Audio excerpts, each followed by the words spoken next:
running off into the paddock like that? The Marine. How do you mean? He's a Marine. I'll take care of him.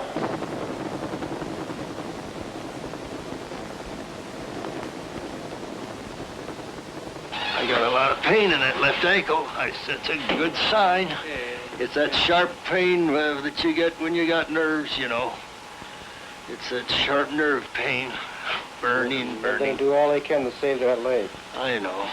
I know there's not much left because I was carrying that damn thing in my hands all the way back. I was afraid the whole thing was going to come off.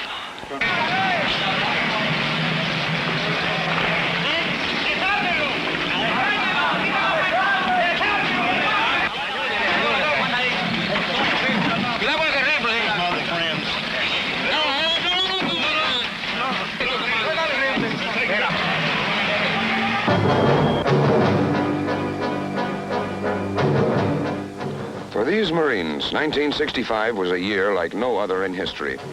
For the first time, Fleet Marine forces were committed to combat in both hemispheres at once.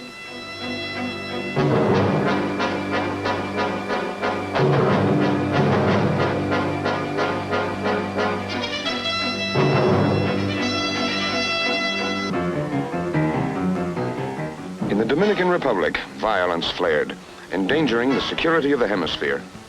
The Marines were sent in.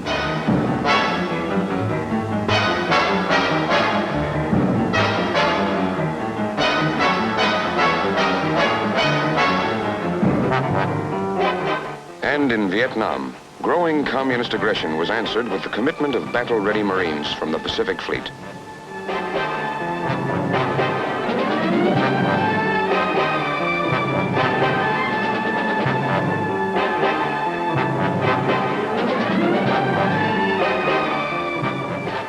All in all, it was quite a year. This is the story of it.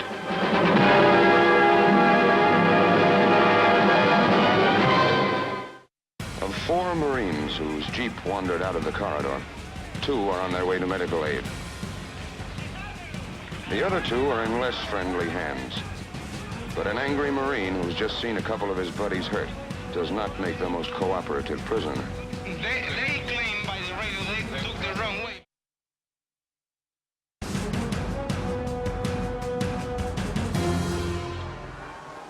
The American nation cannot, must not, and will not permit the establishment of another communist government in the Western Hemisphere.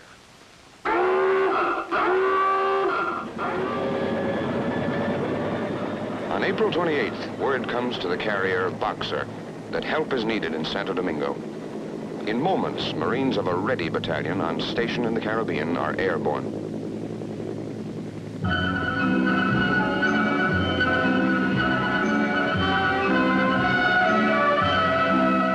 Like 2 other such ready battalions on board ships in the Mediterranean and in the Far East, the unit from the Boxer is able to react literally on a minute's notice.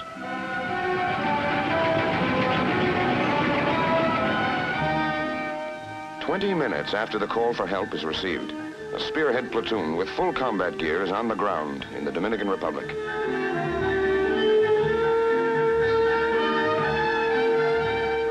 Quickly, the platoon sets up a defense perimeter to assure the safety of the American embassy and of civilians who have taken refuge in the Ambassador Hotel.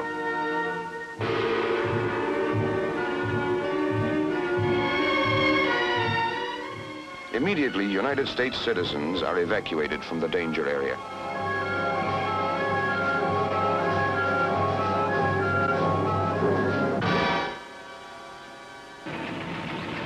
As the situation in Domingo grows worse, the company follows the platoon ashore. And the company is soon joined by the rest of the battalion.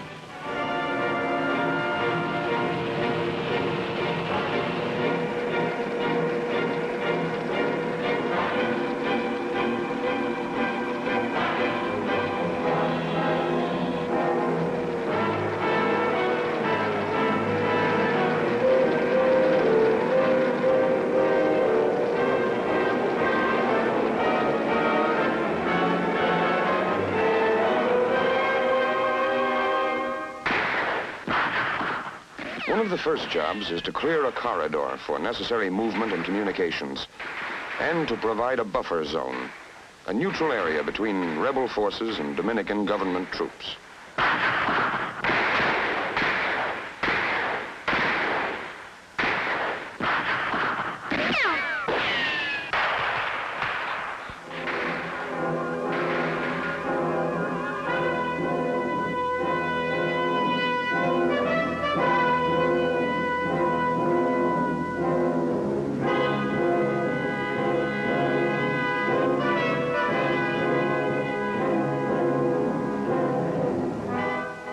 Within the neutral corridor, once it is established, the situation becomes fairly stable. But to wander out of it, even by mistake, can mean trouble.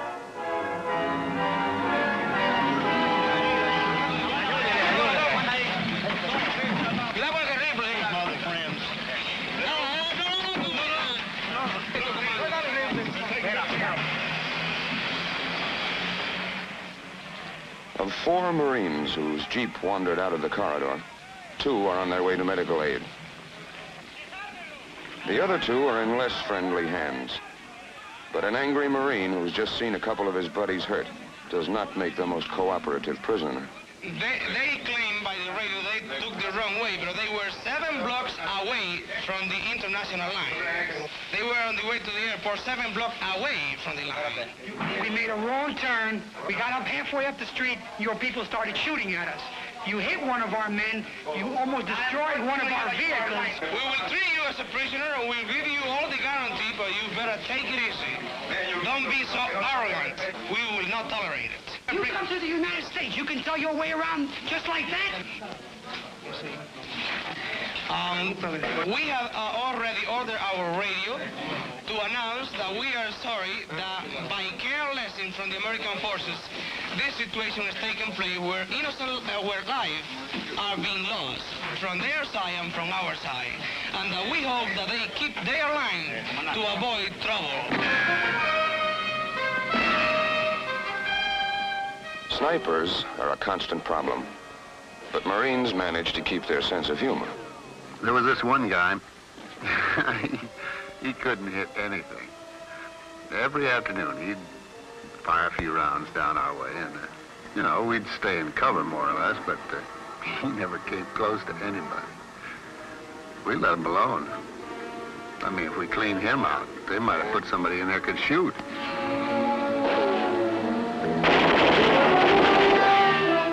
Other times, the sniper problem requires action.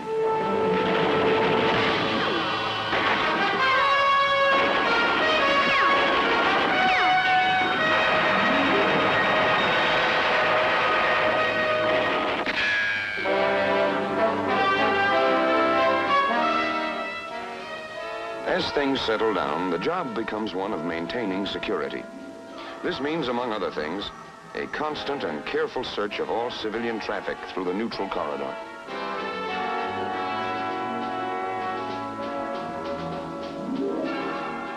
No hiding place is overlooked which might conceal weapons, the means of renewing violence in the corridor.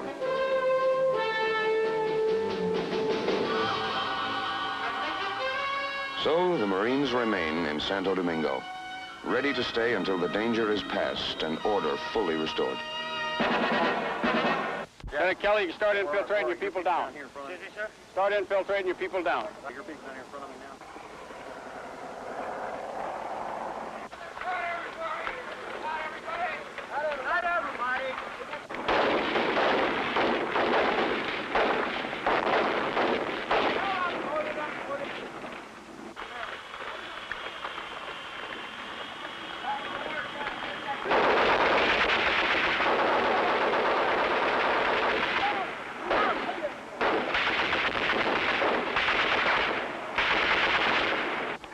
Fire this machine gun. Golf 1, this is Golf 6, over. I want more. That was good. He put it right in. I want more over there. Vietnam. A wounded Marine is rescued under heavy enemy fire. His buddy is questioned. Whatever possessed you to go running off into the paddy like that? The Marine. How do you mean? He's a Marine. I'll take care of him. Get the people down here ready to fire. They're bringing those big... You did carry a weapon with you? Took my 45. Ready to fire. Weren't you scared? A little bit after I got out there. Combat is never easy, but in Vietnam, it is especially hard. One big reason, the terrain. Rice paddies with mud boot-top deep or worse. Streams crisscrossing the paddies and valleys.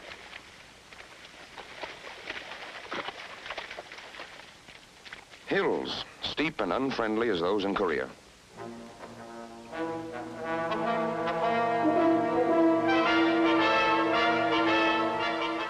Desert-like areas where temperatures hit 130 in the shade, and there isn't any shade. And tropic jungle, hot, steaming, hostile as any the Marines faced in the Pacific during World War II. A prime answer to the near impassability of Vietnamese terrain is the helicopter. Beneath the staccato slap of rotor blades, Marines can move swiftly to wherever the Viet Cong are reported and arrive fresh and ready to function.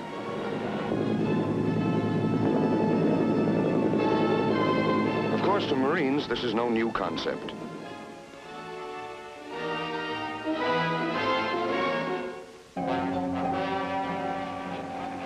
It was in the early 1950s that for the first time, a copter assault was used to take ground in a combat zone.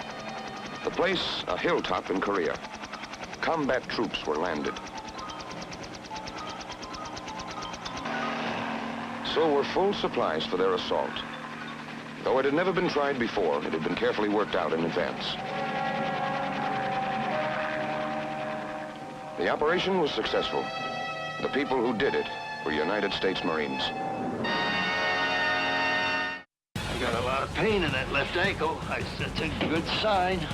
It's that sharp pain that you get when you got nerves, you know. It's that sharp nerve pain. Burning. They do all they can to save that leg. I know.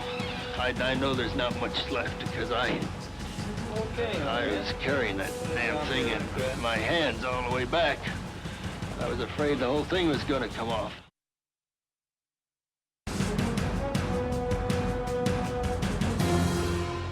Elsewhere, on high ground above the huge air base at Da Nang, Marines man the deadly Hawk anti-aircraft missiles.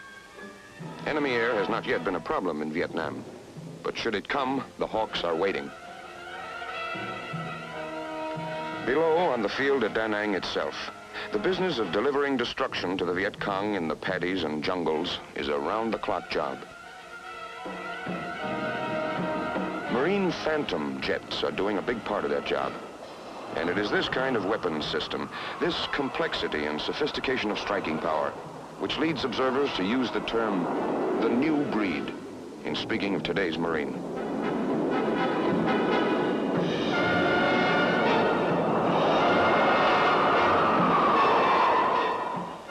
The Phantom can break the sound barrier while climbing out from takeoff and move into action at better than twice the speed of sound.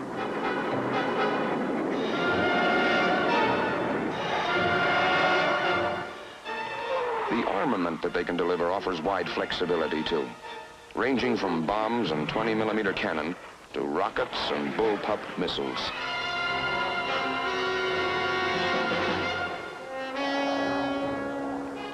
The flame and shrapnel of the Marine jets is not delivered casually.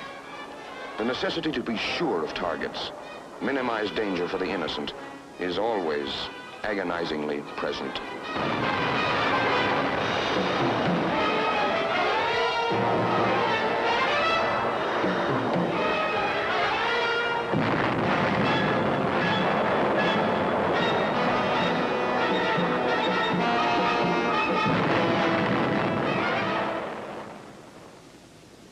For some, the price of humane hesitancy comes high, like this Marine colonel, hit while controlling jet air support from a low-flying copter. I got a lot of pain in that left ankle. That's a good sign. It's that sharp pain that you get when you got nerves, you know. It's that sharp nerve pain. Burning. They do all they can to save that leg. I know. I know there's not much left because I was carrying that damn thing in my hands all the way back. I was afraid the whole thing was going to come off. I said, hell, they can't be right around in here. So I didn't call bombs and nape in on these people. But that's where they were. I'm sure now that that's where they were. God damn it, I hate to put nape. And on these women and children. I just didn't do it. I just said, they can't be there. Well, we held the planes. We held the fixed-winged up. We held them up there. Just figured we'd call them if we need them. As far as I know, I'm the first to hit, and I flew down at 100, 200 feet over this village, this hamlet area. I thought I saw some people in a hole, and I just hung around there too long, and I was too low. But I was way back out over the friendly troops that we'd landed. I was over those troops when we caught this round. There was no indication that we'd been fired at until then.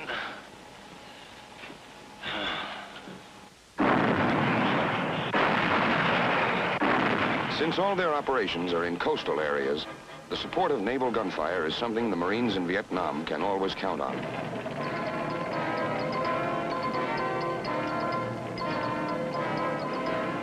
During 1965, Marine forces launch a number of large-scale offensive operations. Names like Operation Starlight, Harvest Moon, and Piranha are written into history. In such operations as these, the young Marines of the new breed engage the Viet Cong guerrillas and take on North Vietnamese regulars as well, in numbers up to regimental strength and greater. Using all the advanced weaponry and mobility at their command, the Marines seek out the enemy, and wherever they find him, they beat him decisively. Not just tactical defeat, disaster.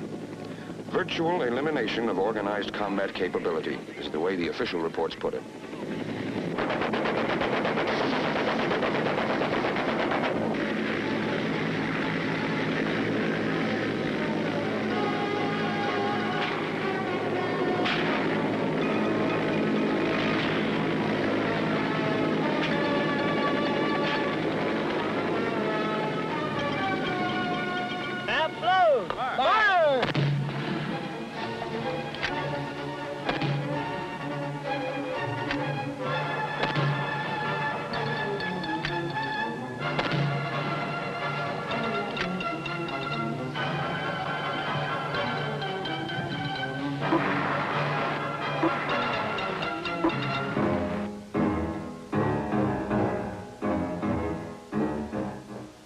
In their first major trial by fire, youngsters who were too young even to read about Korea work with a cool professional skill that leads one old-timer to remark, well, they're young Marines. They're just as good Marines today as they were 15 years ago, and possibly a lot better as far as intelligence and their capabilities are concerned. They're real fine as far as I'm concerned. Some of the troops went into here just now, though. Then yeah, the battalion CP is setting up over in this area.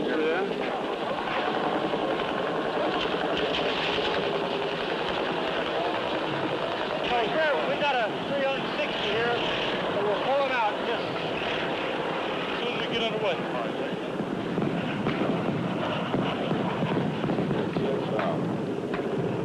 This is 6, over.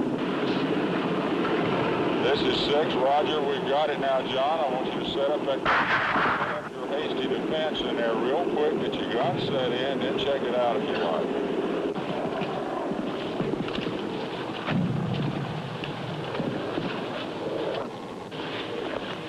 Okay, we're gonna put it down there, man. Okay, throw me on my left side. Seeing some pine. All right. Stay like so. Jerry? Manny? Is it paying a lot, Manny? Give us a shot of more. Need some help over here. I'll give you a hand.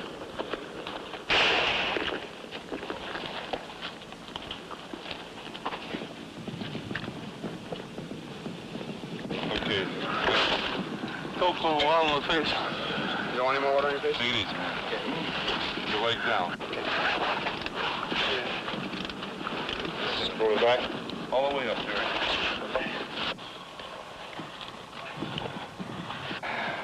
Stand still, man. Okay. Evacuate the man to the rear to where we can get him out on a chopper. Do you understand? Over. The chopper saves a lot of lives in Vietnam.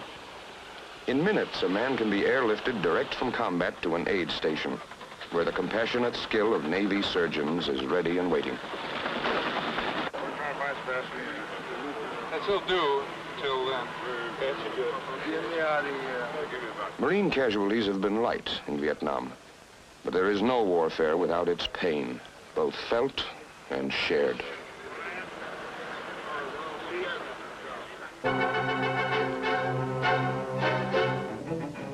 Marines in Vietnam learn fast to take nothing at face value. Far too often, beneath the outer appearance of a harmless civilian, there is the familiar black garb of the Viet Cong guerrilla.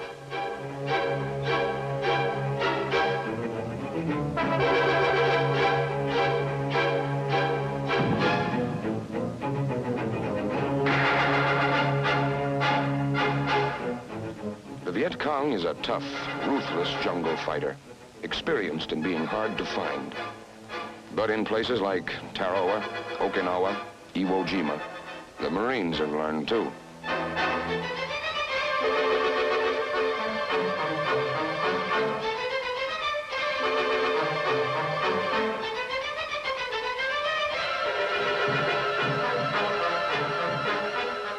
Without their weapons, they look so insignificant. But the VC is hard. His thin, wiry body can take great physical hardship, and his mind will not shrink from burying a village chief alive or executing all village elders, if it might further his aims.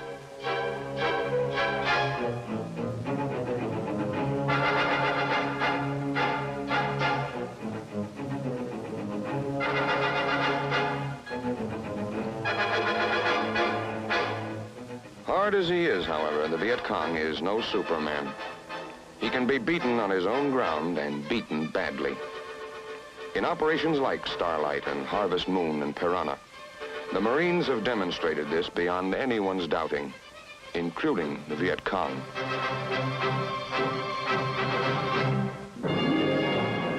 The Viet Cong are not the only problem. In dark little villages, the same ones the Viet Cong have hidden in and operated from, Marines find the people they have come to help. People who have lived for too long in fear. Well, the Vietnamese are a wonderful people as far as I'm concerned, and they need help, and we're a strong nation, and we can give them help, and they've asked for the help, so we're here.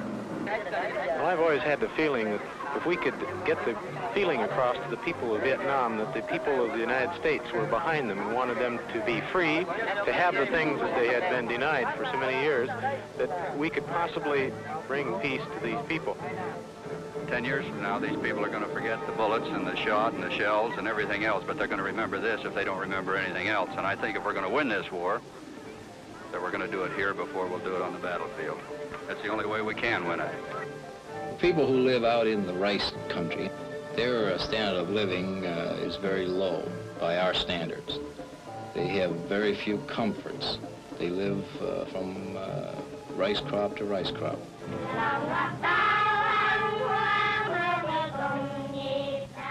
This is the other war in Vietnam, the one in which American fighting men are working with Vietnamese civilians to build hope and strength for the future.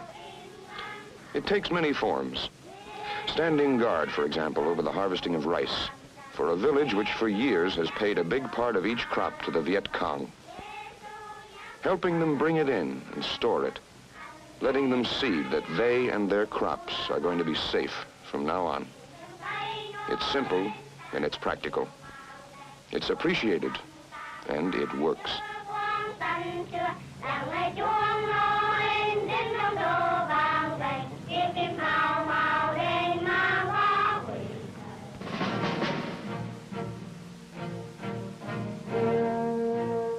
In another village, Navy doctors and corpsmen serving with the Marine Corps will be found helping the people fight a war against sickness.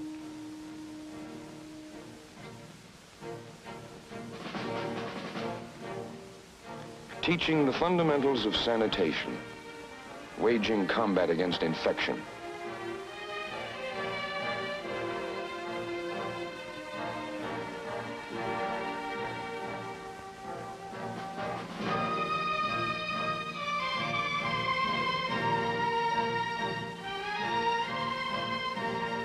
bringing smiles to faces that for too long have reflected only fear and despair. We was out in the village below us here, giving out Christmas things that people from the States sent over, and we want to let everyone know back home that the kids they really need a lot, and believe me, they really enjoy everything they get.